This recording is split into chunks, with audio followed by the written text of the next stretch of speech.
Jalen Smith, as we know, he was cut about 24 hours ago. And here we are, man. Jalen Smith cut, and there was a lot of things that kind of went into that. Then Gilmore was a potential option. Mm-hmm. That was a huge miss, in my opinion, and I want to tap in with that. But first, let's talk. Let's just get to the feel in the room, man. How do we all feel right now about this cut right now with Jalen Smith? From my perspective, man, I'm really just trying to make sense of it. Now, I think that we were all shocked, and not shocked that we moved on from Jalen Smith because we all kind of seen the writing on the wall. Like even coming into the season with him, and also LVE, I got the 55, the 54 joint today. For both of them, Nice. yeah, Vandersmith today. But we all knew the writing was on the wall just based on the depth and the new additions of Micah Parsons, Jabril Cox, Keanu O'Neal, and the list goes on and on. But to kind of get the news on Tuesday, it kind of caught me off guard because I was like, why? What was the real value? And, of course, my phone was going off like crazy. I'm sure your guys is doing the same. So trying to get to the bottom of it. And once I kind of sat back and analyzed what was going on, I felt like it was more due to Jaylon. Like I feel like they had a conversation with Jaylon, kind of laid out some things on the table. And he said, you know what? You can keep it. I'd rather just go do this. Because a lot of Cowboys fans, I know they have this fantasy is that, oh, you've been playing so bad, Jalen. They walked in the office and said, get your stuff. You're out of here.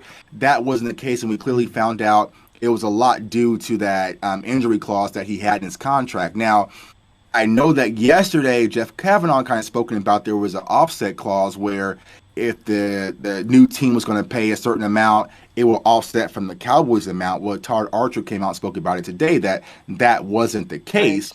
And so from my perspective, it's like you would just want to probably keep the depth piece just in case with the injuries going on, with this COVID season, different things going on. Why not just keep Jaylon as a depth stash since you already paid him the $7 million guaranteed just in case of an emergency? But clearly that wasn't the case and they were ready to move on. So, I mean, it is what it is. See, that's what I thought too. I thought the offset clause, and I heard it from No C. So, but right now he's a Green Bay Packer, so he's doing a little bit of the double dip.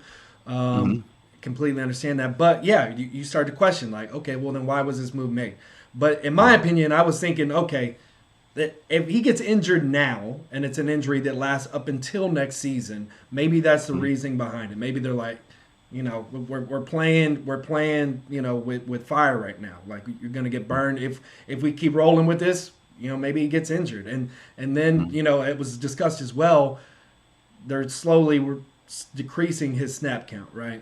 And they said Jane Slater came on and said maybe they were worried about that having an effect on the locker room than outright going ahead and just being done with it now instead of prolonging it, reducing his snap count as somebody who's well respected in the locker room, right? I mean, this is a guy that the players love. We can say all we want about him, but the players, they love him. They love the guy himself, and he's been a great guy with us. I think for me, it's like the decline. We've seen a little bit of the decline. There's been moments where there's some good stuff as well, but ultimately, I'm happy to move on from just the chaos that was surrounding it, man. You just get tired of fighting against it or for it or whatever it is, whatever side you're on. It just kind of separated, Cowboys fans in general. I was just tired of hearing about it. I was kind of ready to move on in this situation. Yeah, and I think go ahead, Cameron. I was just going to say, so I was told there's a little bit more back behind this story of the clause, and they were going to trade him. They were trading him, and they got word as early as the end of last season that he was going to go on the trading block, and things weren't good. At risk surgery was just a cleanup surgery, nothing more. And so they used that clause to assure him this money going on. Then, the whole thing that they were going to trade him to Miami and that fell through and everything. And then there literally were no takers. And Dan Quinn basically got told to sit him. And that they didn't want to risk, because if he got injured right now in one of these games, next year's was guaranteed. Exactly. They needed out of it. And they asked him to drop it. He chose not to. Yeah. So they did it for the protection of the team. Yeah.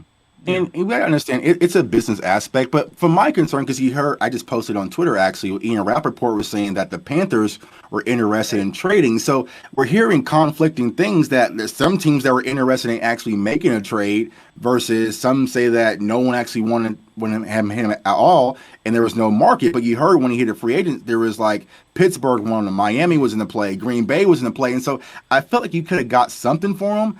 And my question is, okay, Jaylon started off, I think, game one versus the Bucks. I think he had like 16, 17 snaps.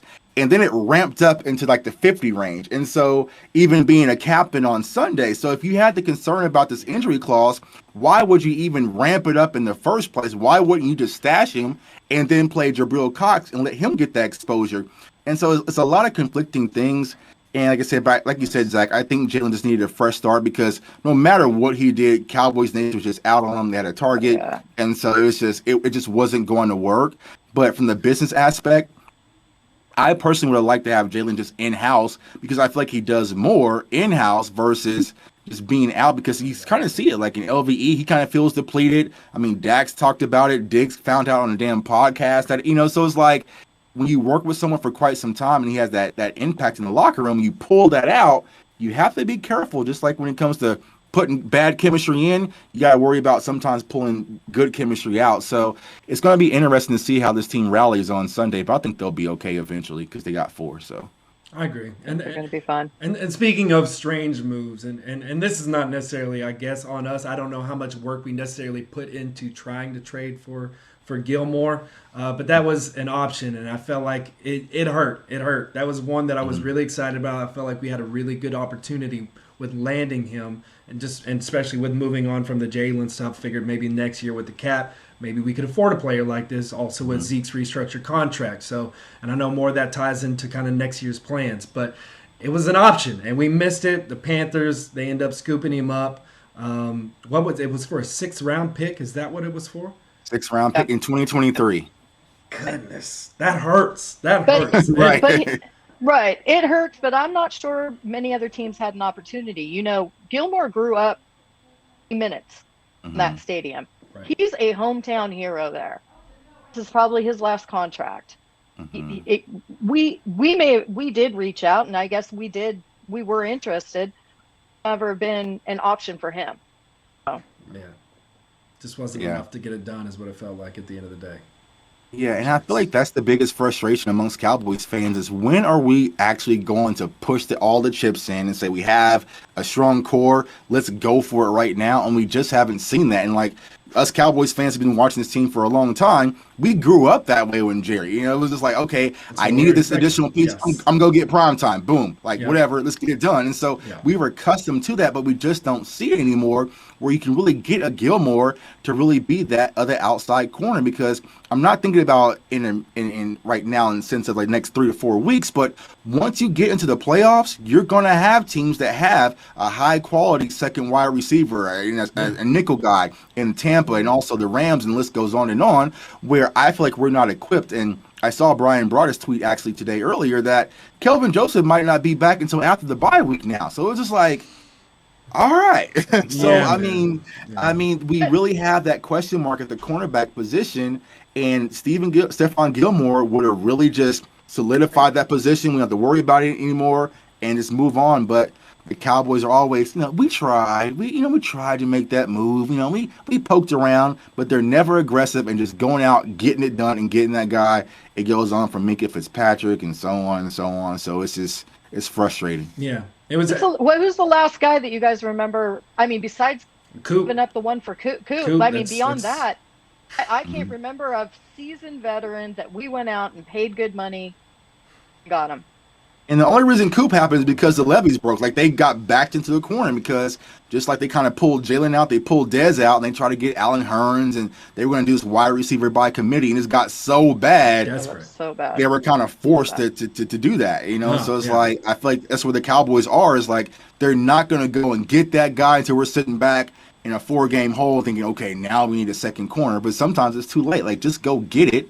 Yeah. And deal with the consequences later. So exactly, I want to see desperate while you're winning. I want you to Right. always be desperate to win more games and pick up Right. whoever you need to pick up, not with this like, oh, we're desperate because we're broken, you know. Right. So yeah, that is definitely it's concern, but you know, it is what it is. We moved on, and it's something we're gonna have to think about going forward, especially you know, like you said, getting Kelvin Joseph back later on, and then you know, dealing with Anthony Brown, which had a better game this past week, but I'm not putting all my cards on the Too much table thought, yeah. for Anthony Brown, you know. So Right.